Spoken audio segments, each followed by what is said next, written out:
Hey, yo, it's Guido. It is Sunday morning time for Coffee Talk. I've got my coffee. I got my fruity cup today. Do you know what? I broke both my Air Force mugs in the last 2 weeks somehow. Actually, I broke one and my wife broke the other one. I don't like the coffee mugs. I like to drink out of nice porcelain. It's not porcelain, whatever this is. What is this stuff? See? Early onset Alzheimer's. I can't remember. Anyway, this. See it? This stuff. So anyway, the point of all that is I take it out to my truck and I put it in the console and I drive around and I drink out of a nice coffee cup. As opposed to a plastic or metal container, which I'll do in a pinch if I'm hiking or I'm doing something outside and in the yard, then of course I'll use that. But the point of that is, got out of my truck, grabbed it out of the console, out I went, tapped it on the door or something, knocked it out of my hand, and boom. 20, got it 97, whatever the math is there. 20 years old. 30? Good Lord. It's old. Broken all over the floor, all over the ground, because it didn't hit the grass. It had to hit the concrete. And then my wife's getting the other one, so that was my Dirty Dozen one. The other one was my Crow mug. Just picking up out of the dishwasher. You know how sometimes they get weak in places, you just barely tap it on another piece of dishes or another cup or the edge of the dishwasher or something, and the whole handle breaks off. So now I'm down my two favorite coffee mugs. Now I know you guys all came here to hear that whole discussion. I really should start over, but I'm leaving that in because you need to know that I broke my two favorite coffee mugs of porcelain, but they're not really porcelain. What are they? I don't know. Okay, what are we going to talk about? We are going to talk about channel news, missions and specials, and the subjects du jour. So let's get on with it. Then we'll have a conclusion, because we have to have a conclusion. Just like every good briefing or talk, there's an introduction, there's a body, and there's a conclusion. So that has to happen. All right, let's go. So channel news, some exciting stuff going on actually on the channel. This community contributors scavenger hunt has really helped out the channel. We are close to 1,000. We're at 927 or so. We were at 928, but someone quit on me. Don't quit on me. It's terrible. Probably got mad because I got mad at Artie. Doing well there. At 300 something on Twitch. I've actually gained quite a few Twitch followers. Was able to get a bit of streaming this week. I'm hoping to do some this coming week. In fact, I will be streaming tomorrow, somewhere around 7 in the morning, and then going on for most of the day. It's too bad Frontlines won't still be around, because I would do that, but I'll be grinding things. So I will be streaming quite a bit in the next week. Why? Because the lovely wife is out of town. So I'm going to take full advantage of that and waste some time playing World of Tanks. So expect to see a lot of streams coming up. What else? 100 Battles Challenge has been put on the back burner because I've been playing Frontlines. We are going to talk about Frontlines later, so I won't get into that. I'll give you some thoughts on that under the subjects du jour. Scavenger hunt is ongoing. Pretty cool. It has, one of the cool things about it is it has actually allowed me to look around at some of the other community contributors, dive into their channels, subscribe to their channels, be a supporter as far as that goes, see the kind of things that they provide, and it's quite a varied lot. So it's pretty cool. I would recommend checking out most of them. In fact, I'm probably going to do a video on all of them that took part in the scavenger hunt here in the near future, especially as we get down towards the end and just kind of talk about what they provide, what they do, shout outs to all of them. So expect that video sometime in the near future. Frontline we'll talk about later on. I think I already mentioned that. So that should cover everything that I wanted to talk about on channel news. Yeah. Expect me to have one of the codes in the near future. In fact, I'm going to end up doing it probably twice more. I can't give you the dates. That's cheating, but I can tell you that I will be involved again. So look out for that. Today is our Sarge. That's already been out. So Sophie was last night. Our Sarge is today. And he is Latin American, maybe South American. I'm not exactly sure what country he's from, but I believe he's Spanish speaking. So for you Spanish speakers, if I happen to have any out there, then he's a good one. He has a YouTube channel which is very small. There's only about four posts on it, but he's very active on Twitch. So check out his Twitch. I would imagine that the code's going to go out on his Twitch channel, but right now the list shows both of those channels there. All right, let's move on to the missions and specials. Yeah, time to chill. It is time to chill. Let me change my lighting. You like that better? Now you can see my face. Perfect, or not perfect. Terrible, awful. It's 6 in the morning. I got up this nice. It's awesome. All right, so credit cards. There is a special for that. You can see a bonus on gold in case you didn't get enough gold or you managed to spend all your Christmas gold. If you did, good on you. That's a good effort. 50 TP is out. Pretty good heavy tank. I don't have this one, so it would be an interesting one to have. I know quite a few of you probably have it. Good for front lines. M41D is now for the general public. Out there for general consumption. You can see there's some discounts on that. Then we have some frontline packages. They're really kind of selling the frontline thing. We will talk about frontline. Realize it comes in episodes. The first episode is about to end. Excuse me. It will end today on Sunday, and then it won't come back until next month. So it's a week in each month for a while. We'll look at that when we get there. But they're selling some tanks. So let me just give you a quick blurb about these. These are great mediums for frontline. Okay, Progetto especially. These TDs are pretty good. You might, if you were really trying to maximize it, you might look for the Scorpion and the Su-130PM. That would be a better package, but both of those are good. I have actually used the Rheinmetall a bit in front lines, and it works pretty nicely. These are okay heavies, especially the 50 TPR or whatever it is very good. The Defender's better. If it was a Defender and a 50 TP PR thing, then, or TPR, whatever it is, that would be really good. These are kind of indifferent. Those aren't the greatest scouts. This one is, though. Is it down here? It's later on, but the 432 is the best scout for front lines, hands down. Easily the best scout. The ELC can be annoying and fun. The T92 is okay, not a great frontline scout. Just no staying power like the LT 432 has, and you need to do damage. Now, assist and using your consumable things like airstrikes and artillery are good for scouts, and scouts carry 3 slots. We'll talk about some of that. But that's not really going to carry you all the time to general. You really need to do a bit of damage, and the 432 can do both. It can kick out some damage because it's got a pretty good little gun, good mobility, and it's got some armor that will keep you a little bit alive. Oh, there it is. Never mind. Spacing off. It's right there in front of us. And then some of the same tanks. For the Scorpion, my understanding is it's happening in EU right now, but you're going to be able to trade your G skin for a naked Scorpion, so you can put camo on it. Details to come if you take a look. I think we'll look at one of the websites where it talks about it, but there's a blurb in one of them, Armored Patrol, I believe, or maybe the Daily Bounce, that says NA is starting on the 18th, which is tomorrow.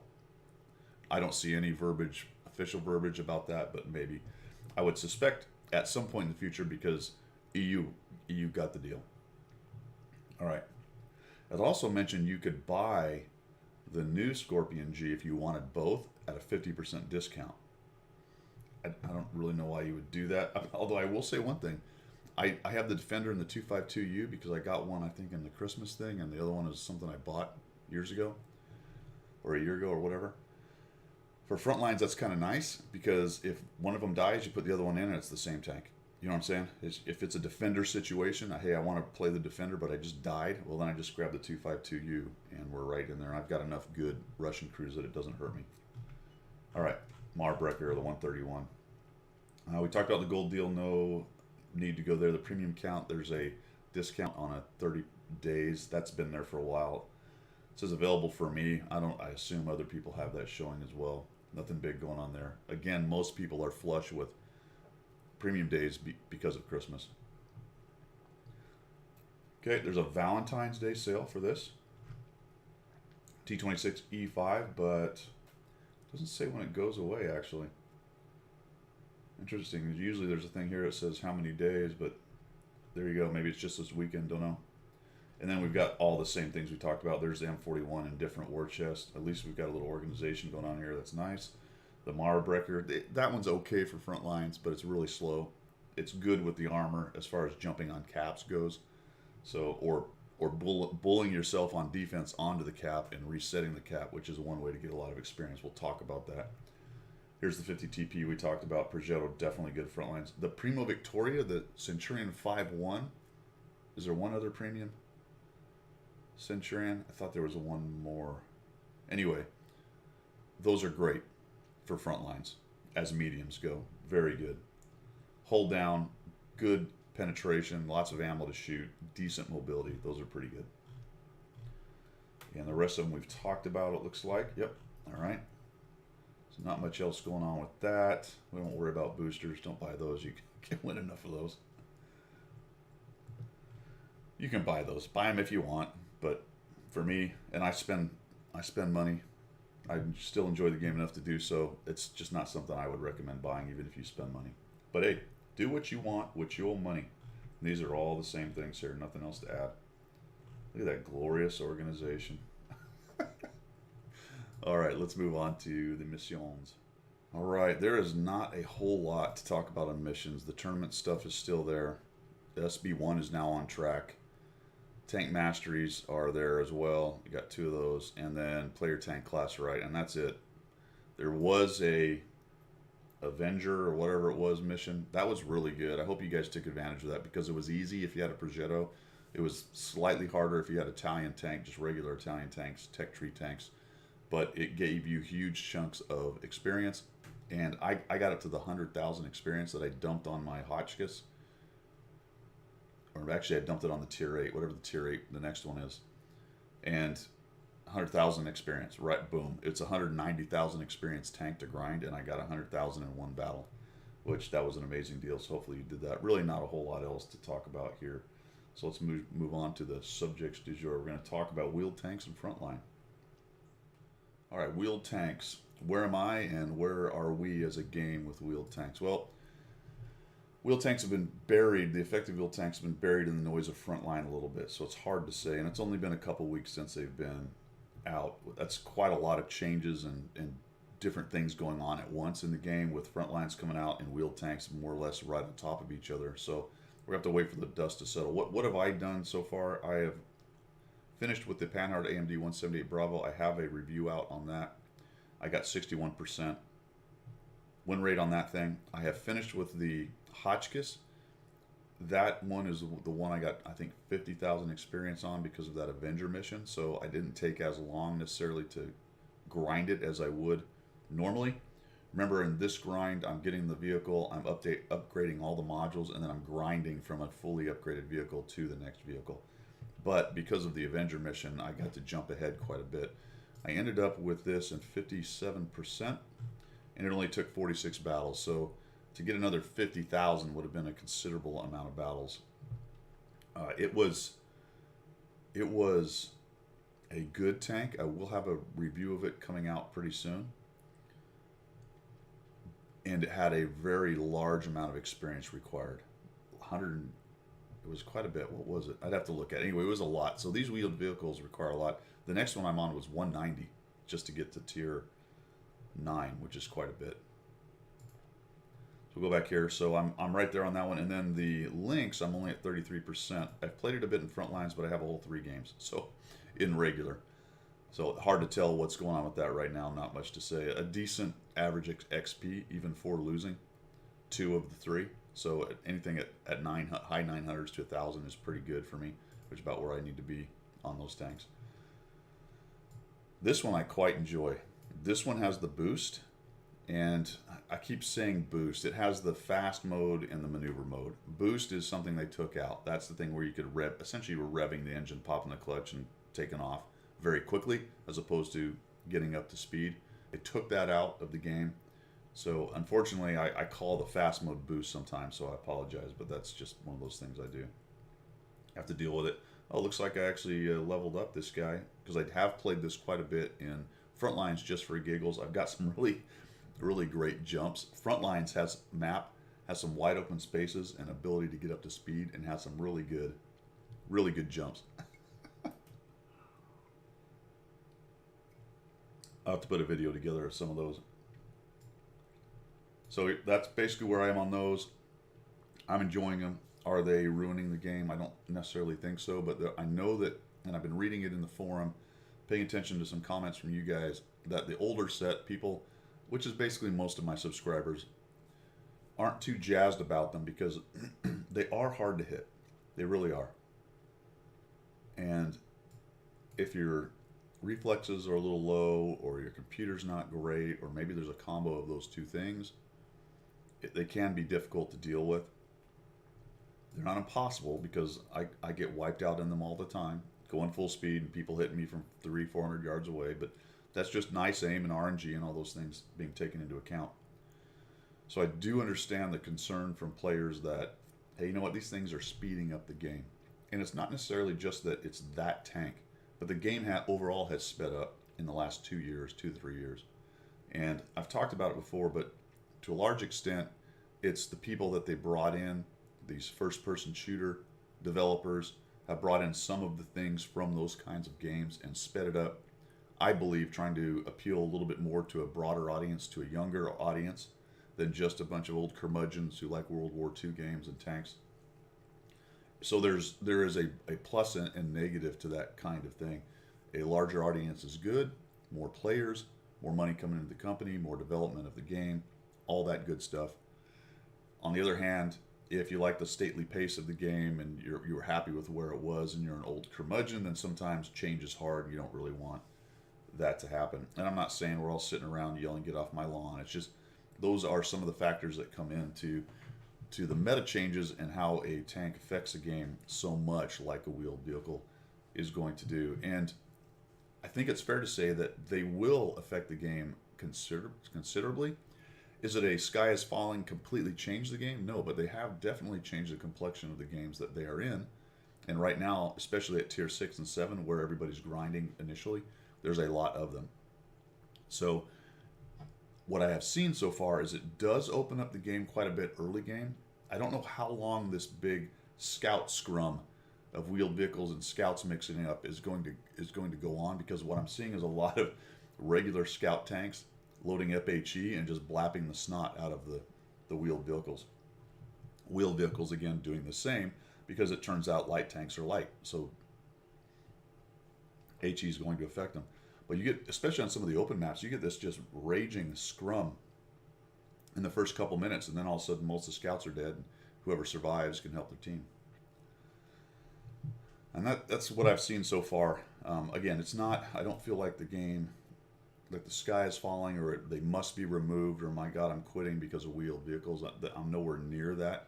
I am concerned a little bit about their effect on the meta, and more so as a part of this larger idea of the game continuing to accelerate and get faster the way it's played. But all that being said, I do enjoy them because I can still manipulate them and play them. My hands are good enough. My hand-eye coordination is still at a level that I can actually play these and do pretty well. And I have to say, despite me sitting here and saying, oh, all right, I wish I wouldn't speed up the game so much, when I'm playing them, I like it.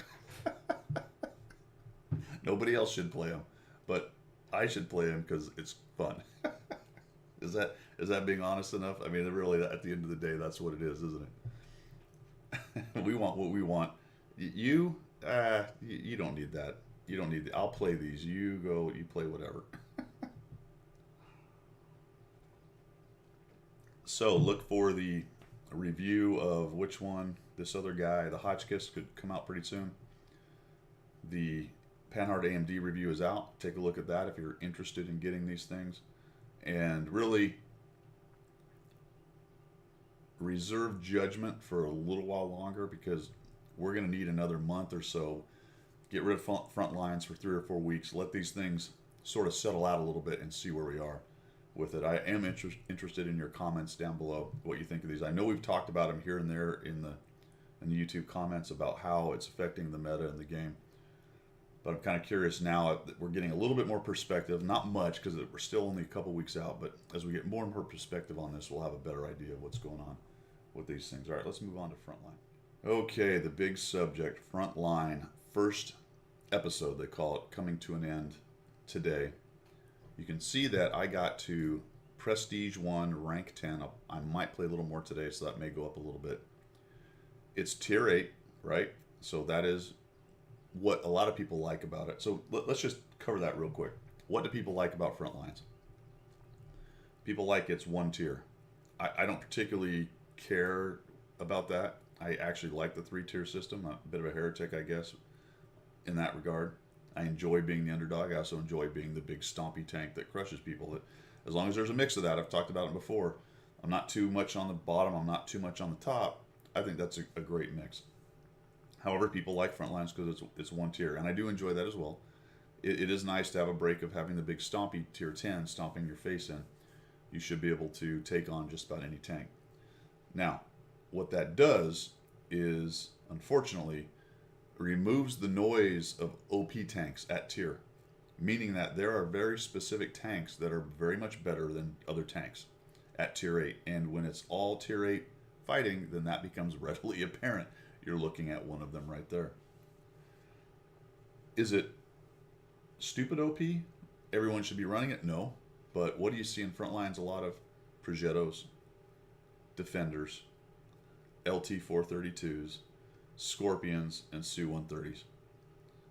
A large percentage of your team will be made up of those tanks. The rest of the tanks will be poor copies of those, something that does something similar to those, but that person just doesn't have that tank, or maybe that tank died and they're on their second tank. What else do they like about it? No stats. Unfortunately, I'm going to talk about how I've done, but I have no idea how many battles I fought. I don't have no real good idea how I did, other than to know that I got to Prestige 1 and Rank 10. That's all I know. So it's all anecdotal. I played quite a bit on Monday and Tuesday, so I think I had more play time this week in the game than I have in quite a few weeks, maybe months, where I just sat down and I did 4-hour sessions and I streamed some of those. Did a 3-hour session once, a 4-hour. That's a lot in one day. I used to do that quite a bit. It's much fewer and far between now, but for Frontlines, I wanted to grind out this thing, and I wanted to play one episode for sure and see how that went. So we'll talk about that in just a minute. So that's the other thing people like. No stats, which makes it difficult to understand how you do it. And what's tied into the no stats that people like is it is not very stressful, because all it is a damage and experience farming exercise. The only reason for it, you don't even care if you win or lose. What you really want is for it to last as long as possible, for you to farm as much damage and experience as possible. I don't find that a sustainable game concept. I don't think that lasts. And the only reason that works, let's say I was going to bring out a whole game, there was no World of Tanks in the world, and I brought you the game called Frontlines and said, here, I don't think that would last long. I don't think people would play that very long before they started to realize that I don't understand the point of this Frontlines. So the reason it works is because it's already got World of Tanks in the background, or it's built on the back of the great setup of World of Tanks. People are in there grinding credits and tanks because then they want to come back to pubs or their organized play and use those tanks and crews and experience and credits. But if the whole purpose was just, I'm going to play Frontlines, that game doesn't stand on its own. That game has one leg. It needs 3 legs to stand, and that game only has 1 leg. And that leg is the grind piece. So I get it, on the one hand, why people like it. On the other hand, I think we've got to understand that it doesn't stand on its own. There's no way, I don't think anyway, in my opinion, there's no way that game stands on its own and you have Frontlines the game. Not the way it's set up. No stats, no real consequence to win and lose. Those things all tied together makes it kind of, I don't know, something that I don't think people would play for a long time. At least not as long as they do in World of Tanks, where they just grind lines, and they move to new lines, and all the things that you do in World of Tanks. So it's kind of an interesting situation. So let's look at this real quick. I'm just going to give you a quick, I don't know, tour, let's call it, of this thing. Let me see if I'm just going to make myself smaller here, maybe, if I can. Oh yeah, here we go. This is how you do it when you're a professional. Woo! All right, I'm shrinking. Okay. Prestige 1, Tier 10. When you get to Tier 30, you can up your prestige. I suppose you could stay at Tier 30, 0 prestige, and use the bonuses. It doesn't really help. From what I can tell, there's no reason. The only reason bonuses you would stay with, are your consumable things. The bombers, the artillery, because when you go back down to Tier 1, Prestige 1, you start over again collecting those, and we'll talk about that here in just a minute. But taking a look at this, you can tell that I've got to Tier 10. To reach Tier 11, it tells me how much frontline experience I need. We'll talk about what those numbers are in a minute. The experience to get from 1 to 2 is low. The experience required to get from 29 to 30 is high, but it's not ridiculously higher. As a matter of fact, up until about Tier 20 or so, you can move an entire tier with one general game. Past that, it's too much experience required for one general game to get you. It's at least going to be 2 games of some kind. And we'll talk about the ranks in just a minute. You can rent tanks for frontline. Realize as the season goes on, as episodes go on, those costs will come down, because if you're going to rent it for the entire season and already 2 episodes are gone, well, you're not going to want to pay the full price, so those costs will come down if you need a rental tank. Those 3 are 3 decent, not great, but decent frontline tanks. I already talked a little bit about what's better. And then you get the little awards in between, which we can talk about in a moment. I think that is everything on this page. So let's go over here. You click over here, and you can now see the combat reserve. All right. So I don't know what I was calling them, but anyway, they're combat reserves. These are things that your tanks carry around that you can do, and they have timers or cooldowns. Depends on the mechanic for the event. You can see that you get these little gold medallions here. I am at Tier 10, Prestige 1, which means I have 10 of these medallions, so I should have 10 levels of these. So doing math in public, we've got Tier 4, and Tier 2. Those added together give me 10. So I've used my 10 little coins, and I've upgraded to Artillery 4, Engineering 4, and now Airstrike 2. They only go to 5. Okay, the max level is 5 on those. 5, 10, 15, 20, 25, 30. Get it? 30 tiers, then you go to another Prestige. 30 coins, 30 levels of combat reserve. That's how that works. These 2 are pretty powerful. This one especially seems to really hammer people, especially at Tier 4 and 5. Airstrike, I've had less, it's a wider area, and I've had less success with Airstrike, but if you're going to bomb a cap, for example, and there's a lot of tanks in it, you can pick up some damage that way, and reset caps, things like that, stun people, track them. Engineering is quite good. What engineering does is, we'll click on it, it speeds up the capping process and helps the blocking process, meaning when you jump on the cap and block them from capping it. This game is all about capping. When you cap and take away the different bases as you're moving forward, then you gain more time. And you want to get all 6, 9, 1, 2, 3, no 6. All 6 of the bases, because that gives you the most time to get back into the backfield and destroy the turrets. Except that you don't want to do it too fast, because it's a farming experience. Okay, we'll talk about that in a little bit. That's kind of an interesting dynamic. To me, makes it a bit pointless, but there you go. Other than to continue to farm. I mean, literally, if your team is really good and they win too fast, it's bad. That should not be the case, but it is. And maybe it is also the case in the regular game, if we're honest, right? If you fast cap, nobody gets any experience, nobody gets any credits, there's no real damage done. But the difference on that one is you get a W, and your win rate's better. Nature of the game. So engineering's good as far as that goes. Inspire, I haven't used that one too much, but that will give a bonus. It's kind of like giving everybody food around you, if you want to look at it that way. Recon fight, this one's good.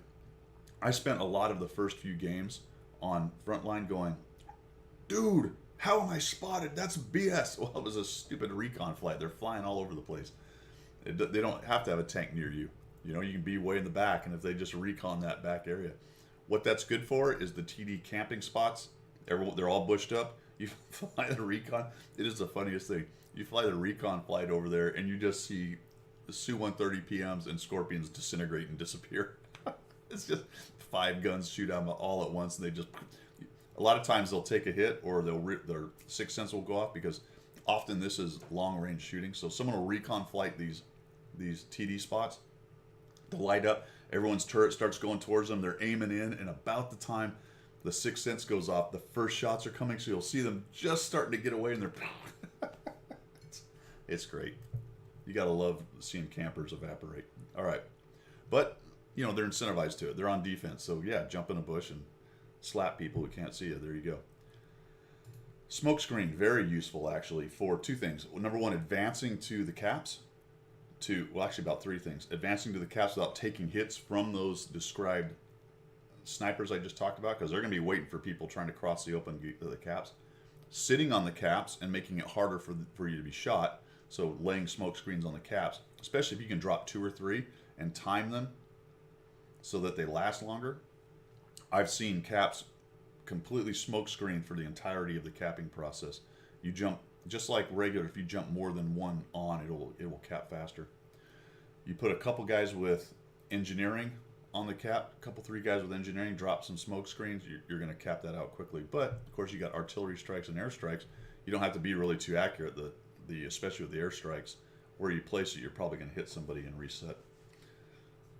And the third thing is running away, because when you lose your zone, they cap your zone, you got to get out. You got 50, 60 seconds or so to get away and outside of that zone, or you're going to get a bunch of artillery strikes from off board, and it's going to wipe you out. Smoke screen's nice to drop behind you and cover your running away. All right, and so that is pretty much how all of that works. And we come over here and we start talking about some of the rewards and things. So these are prestige levels. I have prestige 1. You need 6 prestige levels to get the STA-2.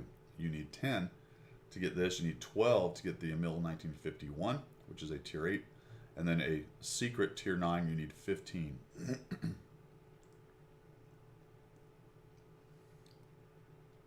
Which means, I believe there are not that many weeks of episodes.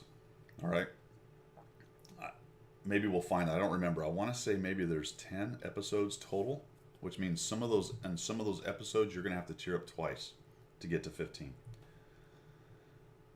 You can get, my understanding is you can get 2 vehicles, which means you would need 27 tiers to get these 2 vehicles. So you're going to have to make a decision when you get there on how many of these tiers you've got. So we go to rewards for prestige. So when I tripped 1 prestige, I actually got some gold. That's pretty good for free-to-play players. 250 bonds and 200 gold. You look at that, that's enough gold to do some equipment swaps for a considerable amount of time. So you're not going to really buy a lot with that gold, but the 10 gold for swapping out equipment without destroying it, that's pretty darn good. And then we got rewards for tier. So it's a little bit confusing, and why the rewards for tier are on the other side of prestige, it seems like those would be swapped, but that, whatever. From 2 to 5, you get these. So you hit tier 2, you get this. You hit tier 3, you get this. You hit tier 4, you get this, right? You get a coin for upgrading your consumable things, whatever they're called, I already forgot. You get some extra silver and some items. You get all the way to here, and this is the one that cracked me up. You get focus on target, which is the designated target perk. I keep forgetting to put a post about this. I did not pay attention to this too much. And I was looking at it the other day. I'm like, well, what am I getting? I mean, I saw the silver, I saw the consumables. I didn't really pay attention to this other stuff. I went, all right, oh, that's one of those. That's a directive, and I'm like, are you serious? The designated target perk? And then I went, well, surely this one's a different one. No, 10 more designated target. Wargaming, man, come on. That is less than worthless. All right. You get some natural cover directives. Okay, that gives you camo. I'll buy that. And at 30, nice, 500,000 silver. That's pretty cool. And five, this is even more important, 5 2-hour 50% bonuses.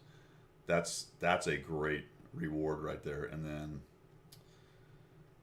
50% bonus into experience earned in battle. Oh, I didn't see that. Yeah, so there's more, whatever these things. What are these things called? God dang it. There's so many words. Whatever these are, these things. Personal reserves, that's it. All right, now, if you really want to know the valid truth and not just go off me a yappity yapping, you will click on that little guy, the information, and you'll get the information. So 10 episodes, there you go. So there are 10 weeks. Big map, tier 8 only. You get respawn. Remember that the respawn is, initially you've got 2 respawns pretty much right off the bat, and then it's X number of minutes. I want to say it's 3 or 4 minutes. As long as you live 3 or 4 minutes, that next respawn will be ready. Point of that is, if you die fast, I have had situations where I've waited 3 and 4 minutes. So it must be 4 minutes because I've waited nearly 4 minutes before because I died too quickly. Combat reserves, which are the artillery and all that stuff. So what are you trying to do? Well, you're trying to get to these guns if you're on the offense, if you're attacking. If you're defense, you're trying to stop them from get to these guns. The front and the top of the guns are impenetrable. That means artillery doesn't really do much to it. I haven't really tried to shoot at the side with it. I suppose if you were able to hit the side with artillery, you could do damage to it. The back is very weak at 90 and 70. The sides at 165 and 25 with a little weak spot there. Base capture, you do that before you get there. We'll talk about that when we look at the map. But that gets you extra time on the offense. And on defense, if the enemy runs out of time, then they lose. I had a game where I was defense, and they didn't take a single one of the first 3 caps, which are really pretty easy to take. And the game was over quickly. I got the captain, and they never took a base. That was terrible. Resupply circles will heal your tank and resupply your ammo so that you don't have to go die. We'll talk a little bit about that as we go. They also have a cooldown. Once you use it and you leave, you got to wait 3 minutes or so, 2.5, 3, 4. I'm not exactly sure. I do know that the engineer perk thing will shorten that time for you personally to use that circle, which is pretty cool. Here's the map. You start down here on the attack in the south.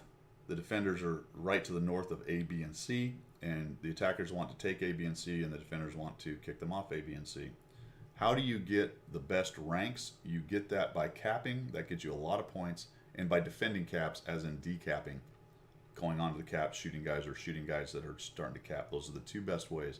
And of course, damage, assist, firing your special directive things. Again, whatever they're called. You know, the artillery and the airstrikes and all that good stuff. Anything that gets you experience in the normal game will make your frontline experience get better, with the addition of the caps being very important. All right. So here's the frontline experience, and this is what I talked about, what we'd look at. This is what you get. So if you make private, you don't get anything. You start there at private. Sergeant doesn't take too much. You need 150 experience. You get 10% to combat experience. If you get to general, you get 200% to combat experience for that tank. That's why the grind is so good. The higher you get on these ranks, the better that is for your tank on that game. And you also get this frontline experience up to 1,200 for general, 900 for major, 600 for captain. I mentioned it earlier, up to about tier 20. One general game will bump you up a tier, and down low it'll bump you up 3 or 4. I think you can get to tier 3 or 4 in one game if the first game you played was a general rank. That means obviously the better you do, the faster you go through your tiers, the faster you get prestige. I mean, that's pretty easy. I'm not really giving out any secrets there. You really should be hitting captain most games, major a good portion, and general every now and again. 10 levels of prestige, that's what we talked about. And then you get all those prestige points. 10 levels of prestige. I'll have to look at that. Doesn't seem quite right. Maybe you start over again. I don't know. Or maybe you just bonus up, because it seems like you need more prestige levels than that to get those upper tanks. Oh, you can exchange it for a reward vehicle. I'll have to look at that. That one I'm not sure of. All right. Here's the rewards. We talked about those. Unfortunately, there's no information. Only those who reach Prestige 10 and earned the required number of Prestige points will be able to receive the grand prize. The grand prize. Here is the calendar. Very important. March 11th is the next one. This one you can only get to Prestige 3. And it looks like you can only go to Prestige 10. Oh, that's right. I'm sorry. The prestige levels give you different points. I forgot about that. There was another thing in there I don't think we looked at. Let's see.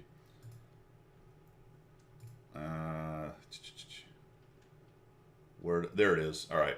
I glossed over that. That's important. Prestige 1 gave me 1 prestige point. Prestige will give you 2 more. That's 3, right? Prestige 3 will give you 2 more. That's 5. That's how that works. So adding all these up is 10. I can't remember. I already added up over once. 10, 16, 18, 20, 22, 24, 27. 27, which means you can then get this one and this one. All right. That's how it works. I knew you could only get 2 of them if you maxed out. Does that make sense? So 15 for this and 12 for that. With the addition of you must be at Prestige 10 to get this. So if you get 15 Prestige points and you're at Prestige 9, which I don't know if that math works out, but let's say you did. Whatever. Let's say you get 15 Prestige points, whatever Prestige level you're at. You're not going to be able to get that tank. You have to also be at Prestige 10. All right. Is that confusing enough? I can make it worse. I'll try. I'll try to misspeak and make it worse later for you guys. There's the calendar. All right. Rental mode. Spectator mode, when you die, you can actually float around, use your WASD keys to look around all over the place. That's important. I'm going to do a video on some tips and tricks, but I will mention this one thing right now. When you die, make sure you're looking at what's going on in the rest of the map and put your tank in the right place for the next respawn. Don't just automatically go to the same spawn or same row or whatever it is that you were in, column. Additional time for capping the base. That's how you get more time. We talked about the premium vehicles. Oh, that's talking about they made the graphics better. Respawning. Respawning is important. And I didn't mention that earlier, but that is one of those kind of first-person shooter things that has crept into at least Frontline is a respawn. A lot of people love respawn because I don't know why. This is going to go down a rabbit trail, so I'm not going to get too deep into it, but it really speaks to me about the basics of this game and why it's so good, and that it is pretty brutal player versus player. There's not a lot of HP recoup capability in pubs and the regular game, but here you can magically heal yourself. So that's a significant difference between the 2 games, and it's one of the reasons people like Frontline. It's one of the reasons people don't like Frontline. It's pretty diametrically opposed to the regular game, because in the regular game you don't get hit points back. You don't get shells back that miss or don't hit, and you don't get lives back. Once you're done, you're gone. But in front lines, you're coming back more than likely. So it kind of feeds into the whole. Those are 2 very different game mechanics or game design kind of ideas. One being more a first-person shooter kind of idea, the other one being more a hardcore PvP kind of idea. All right, that is it for Frontline, guys. Let's conclude. Well, all right, that is pretty much it. Look for me to be streaming this week. Look for me to have some codes sometime in the near future for the scavenger hunt. I will probably play some Frontlines today. I might stream a little bit later. I don't know. I've got some yard work and stuff to do. And then we'll be back to the 100 Battle Challenge and grinding up credits and experience in regular World of Tanks. But look for that. Frontlines video will be out fairly soon, definitely before the next episode, as I kind of think about how it all went down and how I feel like the best way to do that might be. And I'm at the end of my coffee, so that's it. We will see ya.